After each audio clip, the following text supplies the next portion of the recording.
So my cousins, they came over from the Philippines, and they were just staying for like a week, right? And one of the guys, when I first came here, they're like, "Yo, bro, I watched your podcast. Like, you and Carlos are cool as fuck, right?" And then he's like, "Yo, the Mexican guy's cool as fuck." But I'm not Mexican. I'm not Mexican. I'm Filipino. But then I'm like, "Nah, he's Filipino."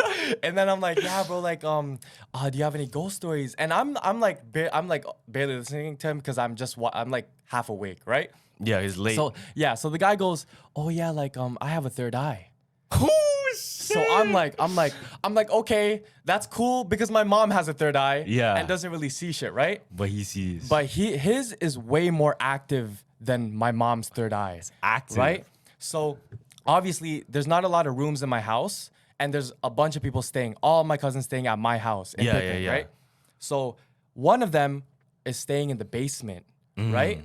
And if you know my basement, I've talked a lot about how there's a long hallway, and whenever I go down there, it's always like I get jitters, or it's like it feels weird. I do that thing where I run up the stairs real quick, right? Yeah, yeah. And I'm an adult, right? So I shouldn't even be scared of the basement no more, right?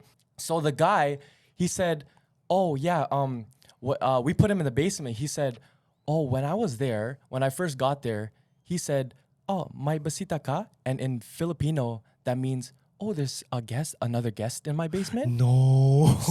So he goes to my mom. He says, "Tita, is there another guest?"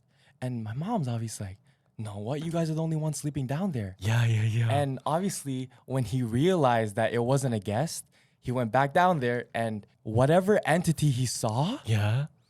he didn't look at it because he didn't want to look at it in the eyes because his is very active, right? Because if he looked at it, he said he would have died.